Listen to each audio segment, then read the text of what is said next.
엔비디아 돌풍에 다우와 S&P의 최고치, 이제 손비디아 간다. 엔비디아의 효과의 나비 효과는 어디까지 이어질 것인가? 오늘 월가이드에서는 월가의 분석뿐 아니라 다양한 전략을 제시하겠습니다. MTN 이항영 전문위원 연결하겠습니다. 위원님 안녕하십니까? 네, 안녕하세요. 이항영입니다. 네. 자, 굉장히 환호의 분위기에 지금 월가에서도 좀 들뜬 분위기인데 이 들뜬 분위기를 좀 같이 하는 인식도 있는 반면에 좀 누그러뜨리는 목표가를 좀 내리는 하향 조정하는 분위기도 같이 점쳐지고 있습니다. 자, 오늘 월가이드 주제 함께 화면으로 만나보겠습니다. AI와 엔비디아 어닝 서프라이즈 기록, 오늘 엔비디아 특집인데요. 먼저 실적부터 좀 짚고 가겠습니다. 이항용 위원님의 좀 분석 들어볼까요? 네, 엔비디아는 정말 어제 저희가 이 시각에 할 때는 막 이제 라이브로 막 실제 발표하는 시간이었기 때문에 굵직한 매출과 이게 깜짝 실적을 발표한 것까지만 말씀드렸는데요. 오늘 좀 더 자세한 얘기, 물론 많이들 이미 단편적으로 보셨을 텐데 오늘 전반적으로 한번 훑어드리도록 하겠습니다. 한마디로 성적표 자체는 완벽에 가까운 실적이었다라고 보셔야 되겠습니다. 우리가 매출이 어느 정도 더 비트했다, 이게 어느 정도 비트했다, 뭐 중요하죠. 다만 극명하게 여러분들이 이해하실 수 있는 것은 매출 총이익률입니다. 영어로 보면 그로스 마진이라는 항목이 있는데요. 이게 76%가 났습니다. 거의 76.7%가 나왔는데 예를 들어서 100을 팔면 전체적으로 70에서 80이 남았다는 것인데요. 이런 것이 제조업에 거의 있을 수가 없는 일입니다. 우리가 시청자분들 아시는 기업 중에서요, 제조업이 아니라 대표적인 금융 플랫폼 기업이 여러분 하나 있습니다. 물론 오늘 역시 그것도 사상체육관인데요. 비자 카드의 그 비자가 한 76% 정도 되니까 그런 제조업도 아니지 않습니까? 그런 기업은 뭐 간혹 있을 수가 있겠는데요. 제조업이 마진율이 총 마진율이 76%, 그것도 예상치를 넘었고요. 이번 현재 진행되고 있는 1분기의 전망치는 조금 또 올려놨습니다. 그만큼 완벽에 가까운 실적이었고요. 전년 대비 뭐 100%, 200% 넘었다는 것 자체는 얘기할 필요도 없어 보입니다. 가이던스 자체도 한 10% 정도 매출과 이익을 올려놨기 때문에 전반적으로 이 부분에서 시장에서 환호를 했다라고 보셔야 되겠습니다. 그렇기 때문에 결론적으로 보면 오늘 한 16% 정도 올라갔거든요. 하루에 시가총액이 어느 정도 올라갔냐면 얼추 한 2,500억 달러가 늘어났다고 보면 됩니다. 일주일 됐나요? 메타 플랫폼이 처음 그 실적 발표했을 때 하루에 2천억 넘어서 역시 사상 최대였는데요. 이번 하루에요. 단일 종목이 500억 달러입니다. 달러요. 넘어갔습니다. 한국 돈으로 굳이 제가 계산해 보면 오늘 1,300원 정도로 제가 계산해 봤습니다. 달러로요. 그랬더니 한 330조 원 정도 됩니다. 330조 원이라면 규모가 너무 크기 때문에 우리가 감이 없는데요. 여러분들 코스닥 전체 있지 않습니까? 코스닥 전체가 어저께 시가총액 기준으로 한 400조 원 조금 넘기 때문에 코스닥 전체 시가총액의 한 80% 정도가 하루에 엔비디아의 가치가 올랐다라는 정도로 엄청난 엔비디아의 힘을 보여줬다라고 그냥 간단하게 이해하시면 좋겠고요. 매출과 이익이 뭐 급증하는 것은 어찌 보면 당연하다고 보셔야 되겠습니다. 분야별로는 역시 데이터 섹터가 압도했는데요. 이 흐름 보더라도 기하급수적으로 데이터 센터의 매출이 늘어나고 있고 여기에 바로 이제 AI 칩이 들어간다라고 보셔야 되겠습니다. 젠슨왕 뭐 대표적으로 최고의 뭐 인기 경영자라고 지금 완전히 뜨고 있는 거죠. 소위 가속 컴퓨팅과 생성형 AI는 소위 분기점을 넘어섰다 얘기를 하고 있겠고 분기점을 넘어섰기 때문에 이제 전 세계에서 주문이 밀려 들어든다는 얘기를 하고 있습니다. 산업 현장에서의 생성형 AI뿐만 아니라 결국 얼마 전에 다보스 두바이에 가서도 뭐 전 세계 내노라는 사람들과도 회담을 했지만 각 국가들이 주권형 AI를 구축해야 된다는 얘기하는 거죠. 우리나라도 필요하지 않겠습니까? 그리고 또 한마디 젠슨왕은 아름다운 성적표까지 했습니다. 그만큼 자신감이 뭐 충만한 사람이라고 보셔야 되겠습니다. 특이사항으로는요, GPU당 연간 4,500달러의 소프트웨어 비용을 앞으로 첨가하기 때문에 소프트웨어 매출도 이제 10억 달러 넘어섰고요. 이 부분 역시 시작에 불과하다는 얘기를 하고 있습니다. 웨드부시의 댄 아이브스란 분이 있습니다. 저희도 자주 인용하는데요. 소위 성장주, 기술주의 뭐 대표적인 뭐 인물이라고 보셔야 되겠는데요. 여러분들 좋아하시면 팔란티어, 뭐 테슬라 뭐 다 좋아하는 분이죠. 전체적으로 지금 엔비디아 이번에 실적은 전 세계 주시장에 살려주는 뭐 제가 한국말로 좀 약간 변형해서 말씀드리면 구세주 역할을 했다라는 얘기를 하고 있겠고요. 조금 더 재미난 표현을 하면 AI에 관련된 파티는 많은 분들이 이거 끝났다라고 생각하신 분들은 뭐 엔비디아 파신 분도 있고 너무 심하다 얘기하실 수 있겠는데요. 이분은 뭐라고 그랬냐면 엔비디아가 주도하는 AI 파티는 이제 막 시작됐다는 얘기를 하고 있습니다. 먼 것이 아니라 끝난 것이 아니라 이제 막 시작되었다라는 재미난 표현을 하고 있겠고요. 테일러 스위프트가 뭐 엄청 핫한 인물인 건 다들 아실 텐데요. 기술 섹터의 테일러 스위프트 모멘트가 지금 형성되고 있다라는 얘기까지 했습니다. 여하튼 대단한 실적을 보여준 하루였다. 그것을 주시장에서 보여준 하루가 되겠습니다. 완벽에 가까운 실적이었다. 뭐 컨센서스를 뛰어넘는 실적은 물론 세 자릿수의 전년 동기 대비해서 증가율을 나타냈으니 이게 어마어마한 이제 실적이다라는 판단입니다. 특히 이제 컨퍼런스 콜에서 엔비디아와 관련 기업들의 실적에 대한 언급도 굉장히 좀 중요했는데요.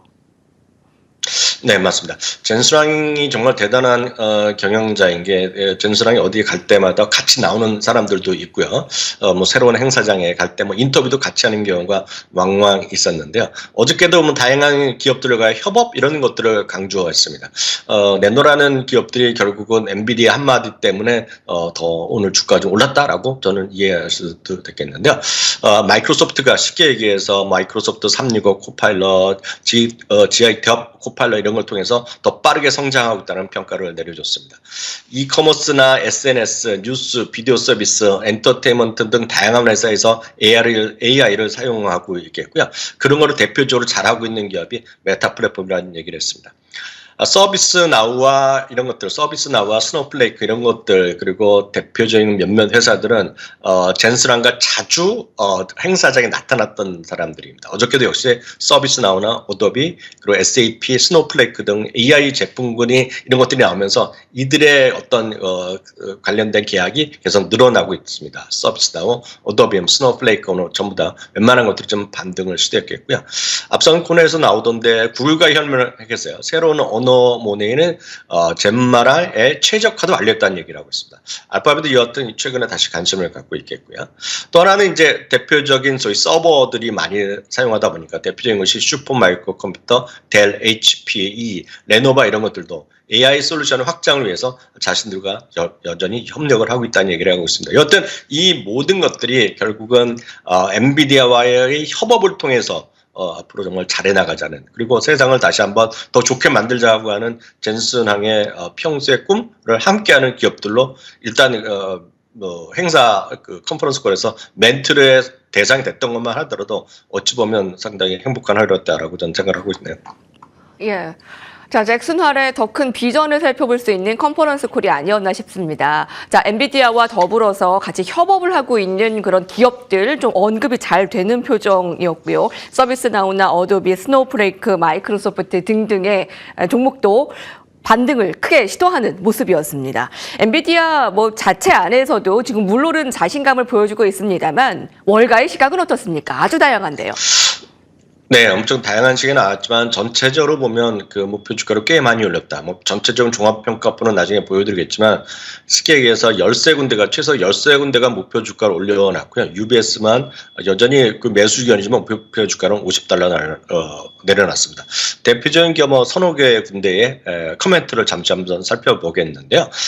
골드만삭스입니다. 데이터 센터가 다시 한번 핵심 성장 동력으로 작용하면서요. 매우 높았던 기대치 그 이상으로 뛰어넘었다는 얘기를 하고 있겠습니다. 2024년 회계연도에서 데이터 매출이 전년 대비 3배 이상 증가했음에도 불구하고요. 2025년에 또다시 2배 이상 매출이 또 늘어날 거라 얘기하고 있습니다. 젠스랑도 얘기했지만 AI와의 관련된 인프라 지출이라든가 신제품이 결합되면서 앞으로 지속적인 초과 상승이 가능하다는 얘기를 얘기하면서 강력 매수기는 재확인했고요. 목표 주가를 800에서 $875까지 올리기도 했습니다. 다음은 울프 리서치입니다. 수요가 공급을 계속 앞지르면서 강한 실적 기록 중이라고 얘기하고 있습니다. 어제도 잠시 그저께도 잠깐 말씀드렸죠. 실적 발표하기 하루 전에도 말씀드렸는데요. 지금 AI에 관련돼서 엔비디아에 대한 사정은 실적이나 이런 거를 정의하는 것은 지금 수요가 아닙니다. 수요가 아니라 공급을 얼마만큼 더 많이 받아서 제공할 수 있냐는 것인데 그 공급을 뒷받침하는 것이 이제 뭐 우리나라 SK한일 수도 있겠지만 전체적으로 TSM 앞으로 이제 인텔도 하겠다 뭐 이런 계속 하는 것들이거든요. 근데 이제 공급도 계속 꾸준히 늘어날 수 있다는 것에 대한 것들을 어저께 좀 강력히 시사했기 때문에 매출 전망 상향했다라고 보셔야 되겠는데요. 금년 하반기에는요, 훨씬 더 많은 공급이, 바로 제가 지금 말씀드린 건데요. 더 많은 공급이 예상되면서 추정치가 앞으로 더 상향 조정될 가능성이 크다라는 얘기하고 있고요. 금년 하반기에는 중국 매출도 다시 증가할 가능성, 그러면서 투자 의견을 비중 확대를 유지했고요. 목표 주가를 꽤 많이 올렸습니다. 뭐 그동안에 그 업데이트를 안 했다는 측면을 생각할 수 있겠지만요. 기존에 630달러에서 한 번에 900달러 올려놨습니다. 다음은 뱅크 오브 아메리카입니다. 실적에서 가장 중요한 새로운 포인트는 역시 AI 컴퓨팅 매출의 40%가 AI 관련된 출원에서 기여했다는 점에 고무적이다라는 얘기하고 있고요. 더 경쟁력이 있을 것으로 예상되는 AI 매출과 상관관계 있을 것이라는 것을 중심적으로 얘기하고 있습니다. 3월 중순 앞으로 한 달 후엔 다시 GTC 컨퍼런스가 열렸는데 그때 다시 총매제가 될 수 있을 거라는 얘기하면서 투자 의견을 매수로 재확인했고요. 목표 주가는 800달러에서 역시 이 회사도 925달러로 올려놨다라고 보셔야 되겠습니다. 다음은 UBS입니다. UBS가 이제 목표 주가를 좀 내린 것인데요. 새로운 제품에 대한 수요 언급을 상당히 이제 강조한 것에 대해서 긍정적인 언급을 했습니다. 엔비디아는 그동안 제품 전환이 다가올 때 좀 보수적인 가이던스를 제시하는 경우가 있었지만 이번에는 강한 가이던스를 제시하면서 뭐 긍정적이라는 평가를 하고 있습니다. 그리고 이제 아직 AI 가능성은 초기 단계에 있지만요. 향후 매출 성장에 둔화 가능성이 있다. 그러니까 성장률은 둔화될 것이라는 얘기하면서 UBS가 특이하게 목표 주가를 소폭 내렸습니다. 850에서 800달러입니다. 그래서 최소 10곳이었는데 좀 업데이트돼서 13곳이 목표 주가를 올렸고요. 어저께 하루에 이제 목표 주가를 올린 곳은 1000달러, 1100달러 이런 것, 1000달러 이상 어저께 새로 나온 것도 한 3군데가 추가적으로 있다라고 보셔야 되겠고요. 전반적으로 이 모든 것에 이 관련된 거, 뭐 새로운 AI 창출하면서 어저께 젠순왕이 이런 얘기를 했습니다. 참고적으로 한마디 더 말씀드리면 지금 AI는 기존의 산업이 아니다. 처음부터 끝까지 모든 것이 완벽히 새로운 산업이 AI라는 얘기를 했거든요. 그러면서 이 모든 증권사 애널리스트들이 상당히 그런 쪽에 좀 고무된 의견을 좀 피력했다라고 뭐 정리해도 뭐 틀림이 없을 것 같습니다. 네, 지금 월가의 시각을 일목요연하게 정리를 해봤는데요. 전체적으로는 지금 꽤 많이 상향 조정한 모습입니다. UBS만 좀 목표가를 조금 낮춘 거 하지만 매수의 의견은 좀 유지하는 것입니다. 일단은 지금 그저 놀랍다라고 지금 감탄하고 있습니다. 투자자들은 엔비디아를 보고 그런 생각을 하고 있는데 어떠한 대응이 좀 필요하다고 보세요? 전 투자자들의 입장에서 보면 늘 비슷한 질문을 갖고 계십니다. 이제 갖고 계신 분들은 이거 언제 팔아야 될까를 고민하는 분이 계시고요. 이렇게 많이 올랐으니 좀 팔았다 다시 살까는 구분하신 분이 계실 것 같습니다. 또 어떤 분들이 이번에 실적 발표하기 전에 약간 또 겁이 나서 팔고 다시 살려고 그랬는데 이렇게 급증하니까 다시 못 사서 안 달래 하시는 분도 계실 것 같습니다. 아니면 어떤 분들은 지금 살까 하다가 계속 고민만 하다가 못 사시는 분 계신데요. 제가 오늘 드릴 수 있는 말씀은 제가 이 방송을 통해서 매번 똑같은 말씀 드리는데요. 작년 8월에요. 저희 머니터리 방송의 그 유튜브가 월거워스라는 거 있지 않습니까? 많은 분들 사랑하고 계시는데요. 거기에 제가 오늘 다시 우연히 한번 찾아봤습니다. 이게 작년 8월이었는데요. 그때 썸네일 제목이 이거였습니다. 엔비디아 한 주라도 당장 매수하세요라고 저희 이제 디자이너가 이렇게 썸네일을 올리셨는데요. 저는 이 말을 오늘도 다시 한번 들을 수밖에 없을 것 같습니다. 저는 장기 성장성 있는 데다가 대표 주자 그리고 실적이 계속 꾸준히 올라가는 거. PR을 여러분들 많이 얘기하시는데요. PR이 어저께 지금 실적 나오기 전에 34배였습니다. 근데 오늘 실적 발표하고 나서 이렇게 목표 주가들이 올라가다 보니까요. 지금 뭐 PR이 27배로 떨어졌거든요. 그만큼 지금 여러분들이 생각하는 과거에 한국 주식에 익숙하셨던 분들의 소위 수많은 기술적 매매, 뭐 과열이다 이런 것들은 미국 주식은 큰 의미가 없겠고요. 특히 이런 엔비디아 같은 주도주는 의미가 없다라고 좀 보고 있습니다. 한마디로 오늘도 똑같이 드릴 수 있는 말씀은 장기 분할 매수가 최선의 선택일 거라고 보고 있습니다. 물론 어떤 분들은 이 주식이 이제 2020년인가요? 그 당시에도 한번 주식 분할을 했기 때문에 이 가격은 이제 너무 비싸니까 주식 분할하면서 하겠다 얘기하는데 정말 그렇게 생각하시면 안 됩니다. 미국도 마찬가지지만 우리나라는 거의 모든 증권사가 요즘 소수점 매매를 상당히 하기 때문에 웬만한 소수점 매매가 소수점 4자리까지 살 수 있습니다. 그게 단돈 10,000원, 20,000원도 살 수 있거든요. 그래서 조금씩이라도 시작하는 것이 중요합니다. 중요하다라. 이거 진짜 다른 한국 주식까지 생각하시면 지금 큰일 난다. 특히 미국 주식 그렇다 말씀드리겠고요. 또 한 부류는 이렇게 얘기합니다. 제2의 엔비디아, 제3의 엔비디아 하면 찾는데요. 여러분 많이 해보셨으니까 아실 것 같습니다. 그런 것들은 성과가 좋지 않았다. 여러분들 많이 여태까지 보셨잖아요. 그런 의미가 없고요. 다만 그런 분들 종목에 대한 확신이 없고 좀 불안하다 그러면 늘 말씀드리지만 ETF로 투자하는 것이 오히려 좋다라고 말씀드립니다. 대표적인 관련된 ETF 몇 가지만 말씀드리겠습니다. 미국의 초대형 성장주만 모아놓은 것이 MGK라는 ETF. 뭐 저희 방송 보시는 분은 누구나 아실 텐데요. $280 수준이고요. 엔비디아가 이 ETF에는 네 번째로 많고 한 5% 정도 포함되어 있습니다. 다만 6개의 지금 시장을 이제 크게 바꿀 수 있는 브레이크스루 한다고 영어로 표현하는데요. ETF TECB가 있습니다. 이거는 대표적인 것들을 많이 갖고 있는데 엔비디아가 세 번째로 많이 갖고 있고요. 4% 정도 갖고 있습니다. 다음은 이제 거래가 아주 많은 건 아닌데요. 그래서 소위 매그7 주식만 모아놓은 게 있습니다. 매그7 주식만 소위 n분의 1로 동일 비중으로 갖고 가는 거가 MAG, 매그에다가 복수가 들어갑니다. 매그 S, 맥스라는 것이 ETF가 있는데요. 이런 것들 한 $40가 채 안 되기 때문에 이런 것들 해보시면 좋을 것 같고요. 인공지능에 집중하시고 싶다 그러면 글로벌 X에서 하는 BOTZ가 있습니다. 엔비디아가 제일 많습니다. 14%나 들어가 있기 때문에 괜찮고요. 이외에는 여러분들 많이 아시는 SMH, 반도체 ETF요. 그거는 한 20% 정도가 엔비디아가 들어가 있기 때문에요. 다시 한번 확인드리지만 제2, 제3의 엔비디아를 찾느니 이런 ETF를 해보시라 이렇게 말씀드리고 싶습니다. 이양영 위원님과 함께했습니다. 감사합니다. 네, 감사합니다.